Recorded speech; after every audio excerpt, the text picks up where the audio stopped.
Et on va vous donner cette possibilité de choisir vos propres produits. Et donc, on se disait qu'aujourd'hui, c'était l'occasion de démarrer avec le beurre. On va vous expliquer exactement comment ça fonctionne. Vous allez voir, c'est très simple. Vous allez sur le site de France Télé, bien sûr, rubrique La Quotidienne. Et puis, tout en bas, vous voyez, il y a écrit « Créer votre propre produit avec la marque du consommateur ».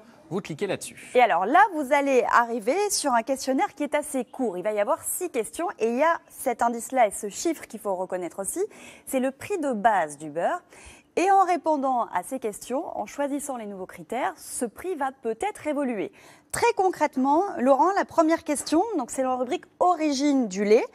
Ça va concerner le choix du lait. On va avoir plusieurs possibilités. On a par exemple ici un lait sans qualité, sans origine garantie. Ça a quelle implication sur le produit final pour nous consommateurs ? Alors, si on est sans qualité, sans origine garantie, ça veut dire qu'on va aller dans le marché de la spéculation. On va acheter le lait là où franchement, il est moins cher. On va changer de lieu en fonction voilà, même de pays, exactement.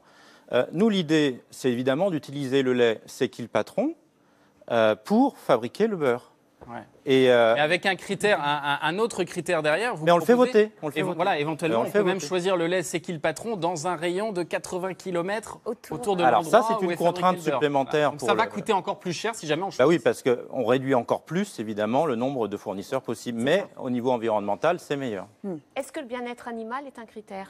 Oui, c'est un critère. Dans le lait, on l'avait posé la question sur les pâturages. Il y a un cahier des charges ensuite qui est écrit, qui est beaucoup plus précis, évidemment, où on rajoute aussi des éléments de bien-être animal, comme ils doivent être en liberté, ils ne doivent jamais être attachés, ils ne doivent pas trop boiter. Enfin, s'il y a des choses sur les animaux, il faut s'en occuper. Enfin, voilà, tout ça, c'est évidemment ajouté dans le cahier des charges. Final. Autre critère de choix pour nous les consommateurs, la question de la maturation et du barattage. Alors là, on est peut-être sur une question qui est un peu Qu'est-ce que c'est que ça ? plus technique. Donc... Alors pas tant que ça, parce que tout le monde achète des yaourts, par exemple. Évidemment, il y a des ferments qui agissent. Hein. Et ben, le beurre, c'est pareil, il y a des ferments. Si on les laisse agir, ça va donner un bon goût au beurre. Hein, vraiment, ce qu'on appelle le goût de beurre. Hein, voilà. Et donc, il faut du temps pour ça. Là, on propose une maturation de 16 heures. Si on ne la fait pas, le beurre va avoir un goût plus fade, hein, forcément. Mais alors pour l'industriel, c'est plus cher, il faut 16 heures, il faut du temps, etc. Et puis, il y a l'histoire de la baratte. Voilà. Ouais. Donc, la baratte, c'est vraiment le récipient où on fabrique le beurre. C'est-à-dire autrefois, on barattait. Voilà, vous connaissez tous cette expression, et ta sœur, elle bat le beurre. Hein. Et ben, en fait, elle bat la crème. En fait, donc voilà, on voit une. On découvre que Gérard a été baratteur. Pas seulement baratineur. Donc, ça, c'était vraiment la baratte traditionnelle à l'époque, qui permettait de séparer la matière grasse du liquide. Et le liquide qu'on appelle le bas beurre et qu'on évacue et il ne reste plus que la matière grasse. Parce qu'il y a justement cette question également, voilà, c'est sur la matière grasse et on va pouvoir décider quel pourcentage de matière grasse on laisse dans le beurre. Hein.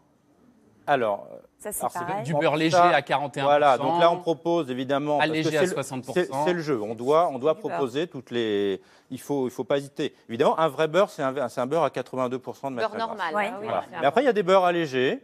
Mais il faut savoir ce qu'il y a dedans. En fonction de l'alimentation. Surtout, il faut savoir ce qu'il y a dedans. Moi, je ne suis pas contre le beurre allégé. Mais il faut savoir qu'on achète de l'eau, beaucoup, qu'on achète des additifs parce qu'on rajoute des arômes, parce qu'il faut rajouter du goût. Ça va coûter plus cher le beurre allégé ou pas ? Le beurre allégé, ça dépend. Alors, si c'est très allégé, alors là, ça s'appelle même plus un beurre, ça s'appelle une matière grasse laitière. Alors là, ça va coûter cher parce que c'est très technique. Ouais. Il faut rajouter même des éléments pour donner de l'épaississant, etc. Alors après, le beurre à 41 ou à 60% va coûter moins cher.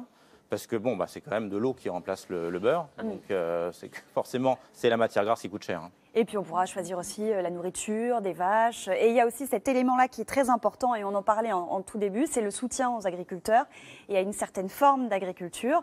Et ça, on peut aussi faire ce choix-là en encourageant des éleveurs.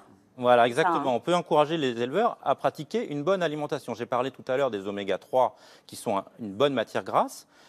Mais il y a des mauvaises matières grasses, les acides gras saturés, les oméga 6. Et là, pour les réduire, faut réduire notamment l'apport en maïs et en soja. Et là, la question, c'était sur les éleveurs, le soutien. Voilà, et on va les soutenir justement pour avoir. Parce que ça leur coûte cher, parce que le maïs, ça fait produire plein de lait. Donc si on réduit le maïs, on produit moins de lait. Donc il faut les soutenir dans cette conversion pour donner des meilleures matières grasses. Voilà. Et ça pourra faire bouger un peu le prix final. Mais on rappelle qu'à chaque choix, Le prix. On a le prix, le prix évolue. On le voit bouger en temps voit réel. bouger, Et on voilà. le voit bouger en temps réel. absolument. Exactement. Moi, je trouve que Voilà. c'est vraiment incroyablement Super. positif cette démarche parce que c'est vraiment la meilleure manière de renouer avec une confiance des consommateurs et surtout, du coup, de casser les a priori qu'on peut tous Ah bah, avoir et qu'on là, répète un voilà. peu, des clichés. Là, on a prouvé avec le lait qu'ils étaient au rendez-vous et on refait du lien aussi Ah, avec les producteurs. C'est ça. Très important. Et alors je le dis pour les gens qui se posent la question à la maison, évidemment, la quotidienne n'a aucune participation là-dedans, aucun intérêt financier là-dedans. Nous, tout ce qu'on veut, c'est aller un petit peu plus loin que ce qu'on fait depuis 4 ans. C'est-à-dire, depuis 4 ans, on essaie de vous informer sur les produits du quotidien. Et bien là, on s'est dit que c'était formidable cette démarche d'avoir la possibilité de les coproduire, De peser, finalement, encore de plus. peser dans les choix. On va les trouver partout autour Partout. de Alors oui. nous. Chez tous les distributeurs. D'accord, Ah, ouais. oui, oui.